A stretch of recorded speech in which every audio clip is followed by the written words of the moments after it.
بسم الله والصلاة والسلام على رسول الله. السلام عليكم ورحمة الله تعالى وبركاته. اليوم راح نتكلم على حاجة مهمة، يعني حاجة اللي تهم فريمون الشعب الجزائري و... ونبشروه إن شاء الله بجديد. نقرأ لكم واحد اللي هو اسمه البيان من الحركة للإنقاذ الوطني، موفمون دو سالو ناسيونال. موفمون دو سالو ناسيونال هذا مكون من بعض الوطنيين اللي كنت تكلمت على الموضوع هذا في فيديو من قبل على المباشر في الفيسبوك. اصدرنا بيان نقراه لكم ونعاود نقراه لكم بالفرنسية ثم نعاود نترجمه بالعربية. Maintenant que le clan au pouvoir a ordonné de tout le peuple algérien, réussit à se faire le tuteur de l'Algérie pour 20 ans et se prépare à aller plus loin dans la consécration d'une monarchie républicaine d'essence autoritaire. Vu que toutes les institutions ont dérogé leurs prérogatives, y compris le Conseil constitutionnel, acquis à l'insignifiant monarque sans couronne, qui n'a rencontré aucune opposition au viol de la Constitution, se consacrer monarque à vie. La société civile et la classe politique doivent se prononcer sur l'utilité d'un véritable dialogue entre le pouvoir et les forces politiques et sociales pour sortir le pays de la crise. C'est une nécessité inéluctable pour une sortie démocratique de l'impasse politique actuelle. L'ensemble des acteurs doivent aujourd'hui parvenir à un consensus et montrer leur disponibilité à discuter des voies et moyens pour parvenir à l'édification de l'état de droit et de justice et affirmer leur volonté d'aller vers un changement radical. D'autant plus que dans la confusion de cette avalanche d'événements tant nationaux qu'internationaux, le clan au pouvoir tente de renforcer et étendre son contrôle sur la société tout entière, imposer le silence à la population, dont les conditions de vie continuent à se dégrader, et risque d'atteindre un seuil intolérable, donc nous mener à l'implosion. Depuis son intronisation, ce clan a tout fait pour neutraliser les partis politiques et la société civile et tenter d'empêcher par tous les moyens l'émergence d'un pluralisme politique et associatif réellement indépendant. Comme il a tué dans l'œuf les concessions consentées dans le siège du printemps arabe et bribes de toute expression médiatique, par des lois scélérates, à même de décourager toute bonne volonté objective et désintéressée de rester dans la profession, à moins de plier bagages pour garder son âme au lieu de la vendre au diable. D'ailleurs, en parlant de cette profession, nous venons de vivre des événements concernant la profession du journalisme qui n'ont pas besoin d'être réinterprétés. C'est le muselage total de la presse. Nous savons tous que la reconnaissance et le respect de l'opposition et de la société civile doit se traduire par des mesures concrètes relatives à la libération de l'activité politique. Au vu de l'évolution des événements et de l'aggravation de la situation, tous les secteurs qui se reconnaîtront dans cette demande doivent s'assurer le maximum de garanties pour un quelconque dialogue avec le clan. Ceci pour assurer à notre nation une transition démocratique fiable, sans soubresaut a posteriori, car un échec aurait des conséquences graves, sinon irrémédiables pour l'avenir de la nation. Nous l'avons déjà affirmé et nous réaffirmons solennellement. Le problème de légitimité subsiste depuis 1962 à nos jours. Et c'est là la profondeur du problème algérien. À cet effet, nous devons nous atteler à briser ce cycle infernal de clans, de pouvoirs militaro-financiers mafieux, régionaux et de lobbies qui se sont développés sur la terre fertile des années de sang. La dynamique qui émanera de notre mouvement en direction du citoyen doit rendre au citoyen son omniprésence dans les institutions et dans la décision. Notre mouvement se tient à distance du clan au pouvoir et de ceux qui, dans ces parodies politiques initiées depuis quelque temps, où des clients traditionnels du pouvoir écartés de la table se voient subitement investis d'une virginité politique et d'une mission de salubrité qu'ils n'auraient même pas imaginé avant leur disgrâce, et essayent de convaincre ceux qui y croient, ou ceux qui n'y croient plus, qu'ils ne sont pas là pour partager le partage du pouvoir, et seulement pour revenir au pouvoir. Pour ceux qui y étaient, et s'introduire pour ceux qui n'y ont pas eu accès, mais qui savent quel est le confort que procure la proximité et l'allégeance à ce dernier. Notre mouvement n'est pas un parti politique fondé sur la course au pouvoir ou la compétition électorale. Il se définit comme un mouvement citoyen pour sauver l'Algérie et possède une vision à long et court terme tant sur le plan politique que social, économique, de défense, de relations étrangères, de géostratégie régionale.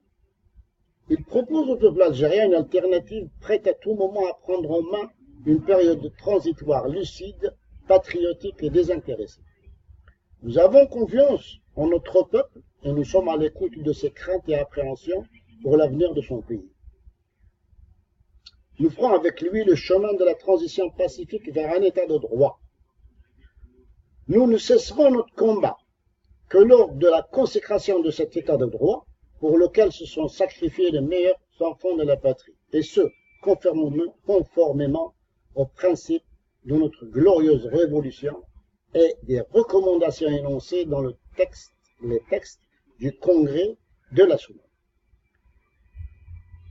Le dialogue déjà entamé avec la société civile, les associations et les citoyens à la rencontre desquels nous allons à chaque fois que cela est nécessaire, sera couronné par un conseil patriotique national où se réuniront tous les Algériens dignes et pour l'établissement d'une plateforme inspirée de celle qui a structuré notre glorieuse révolution avec un enrichissement en vue de la consécration de l'état de droit et la place des institutions, et sera le texte dont s'inspirera la constituante chargée de rédiger une constitution à la mesure des grandes ambitions de notre jeune nation.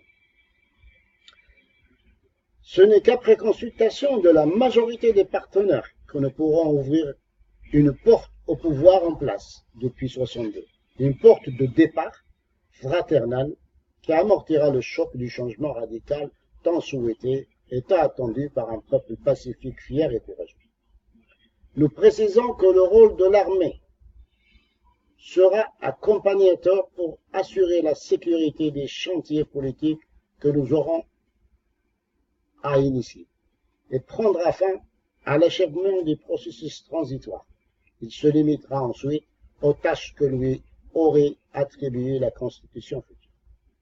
La réussite de notre démarche est conditionnée par un engagement de tous les partenaires à respecter les engagements pris lors des préliminaires, à respecter l'autre, à bannir l'exclusion. Tous les partenaires doivent s'engager à rechercher une solution politique et démocratique à l'impasse actuelle. Ceci exige des actes concrets pour consacrer et préserver les libertés individuelles et collectives. Ils doivent s'impliquer dans les différentes actions ayant pour but le retour à la légitimité et devront soutenir fermement tous ceux qui luttent pour s'approprier plus d'espace d'expression sur le terrain et les médias qui auront une ligne objective, neutre et sincère. Tout compromis avec le pouvoir est strictement conditionné par l'approbation de la majorité des Algériens. Les partenaires militants dans les partis, associations et autres devront se passer de leurs casquettes respectives lors des travaux ou actions du mouvement qui est ouvert à toutes les tendances sans exclusion ni exclusive. Bon, maintenant nous allons énoncer les principes fondamentaux du Congrès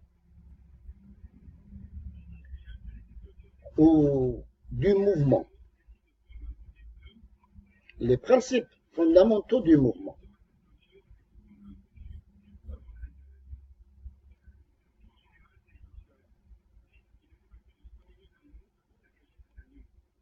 Le respect des valeurs démocratiques et le non-recours à la violence dans la pratique politique. Le respect des fondements de l'état de droit par la séparation et l'équilibre des pouvoirs et la neutralité des institutions de l'État et de l'administration. Le respect des libertés individuelles et collectives et la défense des droits de l'homme. Le respect et l'application à la lettre de la Déclaration universelle des droits de l'homme, ratifiée par l'Algérie, quand elle ne se trouve pas en contradiction avec nos valeurs. La liberté de l'information, le respect de l'alternance au pouvoir et élections libres et transparentes, avec application stricte de la loi relative à la fraude. Le mouvement prendra en charge, lors de la rédaction de la plateforme, toutes les propositions et les doléances des citoyens, des associations et partis lors de la tenue de ces assises. Il prendra aussi en charge la révision de la loi sur la réconciliation nationale en vue de remettre dans leurs droits les personnes lésées et réhabilitées qui de droit. Le mouvement se fixe des objectifs réalistes et réalisables avec le concours de toutes les bonnes volontés.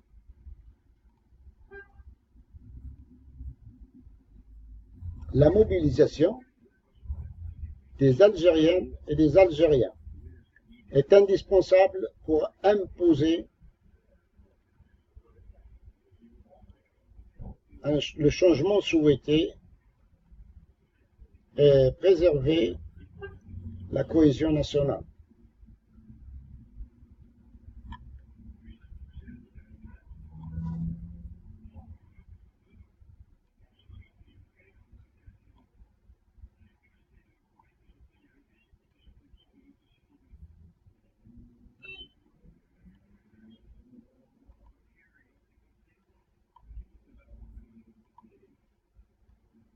Je continue.